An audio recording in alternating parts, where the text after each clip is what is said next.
పిత పుత్ర పవిత్ర ఆత్మనామమున ఆమేన్. ప్రియ స్నేహితులారా, మీ అందరికీ దేవుని యొక్క ఆశీస్సులను తెలియజేస్తూ మార్చి 11వ తారీఖు మంగళవారం మొదటి పట్టణము యెషయా గ్రంథం 55వ అధ్యాయం 10-11 వచనాలు.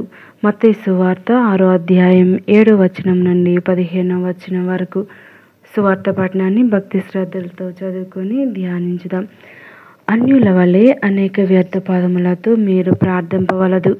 అట్లు చేసినా గాని దేవుడు తమ మొరనాలకింపడని వారు భావింతురు. కాబట్టి వారి వలె మీరు మెలగరాదు. మీకేమి కావలేనో మీరు అడుగక మునిపే మీ తండ్రి ఎరిగి ఉన్నాడు.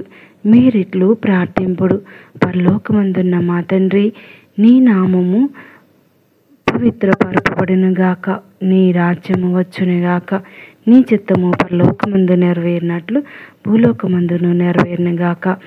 నేటికి కావలసిన మా అనుదిన ఆహారమును మాకు దయచేయము. మా యొద్ద అప్పబడిన వారిని మేము క్షమించినట్లు మా అప్పులను క్షమింపుము.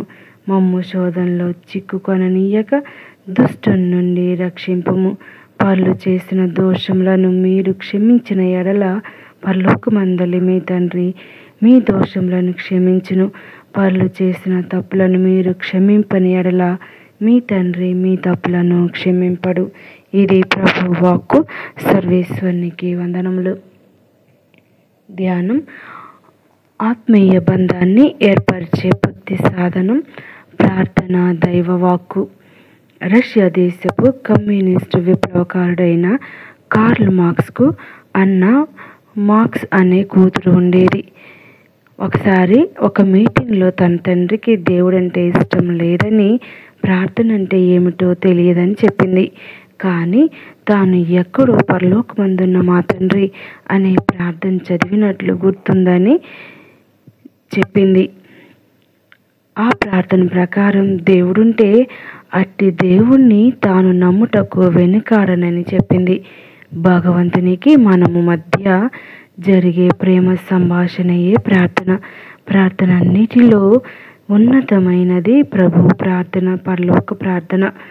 అదృశ్యమై ఉన్న భగవంతునితో ఆత్మీయ బంధాన్ని ఏర్పరిచేదే భక్తి సాధనం ప్రార్థన. ప్రార్థన ఇజ్రాయేలు ప్రజల జీవితంలో ఒక మూల స్తంభం. ఈనాటి మొదటి పట్టణము దైవ వాక్కులోని శక్తి జీవాన్ని మనకు తెలియజేస్తుంది. వర్షం ఎలా నేలను తడిపి పంటను ఇస్తుందో దైవ వాక్కు కూడా బీటులు బారిన జీవితమును మార్చివేయును. ఎండిపోయిన జీవితంలో చిగురింపచేయును. ఆ వాక్కే దేవుడై ఉన్నాడు. యోహాను సువార్త 1వ అధ్యాయం 1వ వచనం. దైవ వాక్కు మహాశక్తివంతమైనది. హెబ్రీలకు రాయబడిన లేఖ 4వ అధ్యాయం 12వ వచనం. ఆ వాక్కులో సత్యము, జీవము, మన జీవితాలకు వెలుగు దీపము ఉన్నాయి. ఎల్లరి వ్యాధిని నయం చేయు ప్రభు వాక్కు ఆరోగ్యం దయచేయును. సొలొమోను జ్ఞాన గ్రంథం 16వ అధ్యాయం 12వ వచనం. ఇజ్రాయేలీలు వెలుగు కోసం, వివేకం కోసం, అనుదినం ఆహారం కోసం, ప్రతి అవసరం కోసం ప్రార్థించేవారు. ప్రార్థించటంలో నేర్పరులైన యూదులకు మళ్ళీ ప్రభు ప్రార్థించడం నేర్పిస్తున్నారు. పరలోక ప్రార్థనలో ప్రధానమైన 3 భాగాలు ఉన్నాయి. పరలోక తండ్రిని ఘనపరుస్తూ ఆయన రాజ్య స్థాపన జరగాలని, అతని చిత్తం నెరవేరాలని ప్రార్థించటం, మన అనుదిన ముఖ్యమైన అవసరాలకై ప్రార్థించటం, పొరుగువాని పట్ల ప్రేమ చూపుతూ సమాధానంతో జీవించటం మొదలగున్నవి ప్రభు ప్రార్థన ఉన్నతమైనది. కాబట్టి దివ్యభూజ బలిలో పాల్గొనిన ప్రతిసారి దివ్య సప్రసాదం స్వీకరించుటకు ముందు మనం ప్రభువు నేర్పిన పరలోక ప్రార్థనను జపిస్తాం. దీనిని బట్టి క్రీస్తు ప్రభువు మనం ఎలా జీవించాలో మనకు నేర్పిస్తూ ఉన్నాడు. భక్తి ప్రార్థన కలిగి హృదయాంతరంగంలో నుండి రావాలి, కానీ మనకు నేర్పిస్తున్నాడు అని మనం ఏదో విధంగా గొప్ప పదాలు సముదాయం కాకూడదు. అని నేటి సువిశేషంలో క్రీస్తు ప్రభు బోధిస్తూ ఉన్నారు. పరలోక చింతన కలిగిన వారు, దైవభక్తి గలవారు భగవన్ నామస్మరణ చేస్తారు, ధ్యానిస్తారు, కీర్తనలను పాడుతారు, ప్రార్థిస్తారు.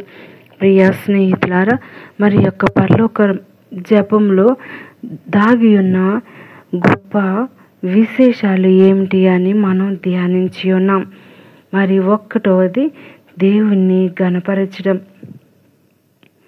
ఏ విధంగా మన అనుదిన జీవితంలో ఘనపరుస్తూ ఉన్నాం, పరలోక తండ్రిని స్తుతించి ఆరాధిస్తూ ఉన్నాం. ఏదో నామమాత్రపు క్రైస్తవుల్లాగా ప్రతి ఆదివారం గుడికి వెళ్ళి రావటంతోనే మన జీవితాలను ముగించుకుంటూ ఉన్నామా, లేకపోతే జపమాలతోనూ వచ్చిన వాక్యాలు చదువుకొని మన జీవితాన్ని రోజుని గడిపేస్తున్నామా అనేటువంటి మన విషయాలను ధ్యానించాలి. మరి ప్రభువుని ఎంతగా గొప్పగా ఆరాధిస్తావో అంత గొప్పగా దేవుడు మనల్ని ప్రేమిస్తారు అన్న విషయాన్ని మరువకూడదు. మరి రెండవది, ప్రభు రాజ్యం కోసం మనం ప్రార్థన చేయడం. ప్రభువు రాజ్యం ఎలా ఉంటుంది? ఆయన రాజ్యం స్థాపన జరగాలని, ఆయన రాజ్యం దయతో ఉంటుంది, ఆయన రాజ్యం కృపతో నిండి ఉంటుంది, ఆయన రాజ్యం ప్రేమతో నిండి ఉంటుంది, ఆయన రాజ్యం ఆరోగ్యము సంపదతో నిండి ఉంటుంది. ఎవరైతే దైవభీతి కలిగి ఉంటారో వారి యొక్క జీవితాలు ఆయన ప్రేమమయంతో నిండి ఉంటాయి అనేటువంటి సందేహం లేదు. ప్రియ స్నేహితులారా, మరి మూడవది ఆయన చిత్తం నెరవేరాలని ప్రార్థించటం. మరి ఈ రోజుల్లో మరి ధనము అనుకుంటూ ప్రజలు అనేక రకాలుగా ధనాన్ని సంపాదించాలి, ధనమే సర్వస్వం, ధనమే ధైర్యం అని అనేక మంది చెప్పటం మనం వింటూ ఉన్నాం. కానీ ధనాన్ని సంపదను ఇచ్చినది దేవుడే అన్న విషయాన్ని మరువకూడదు.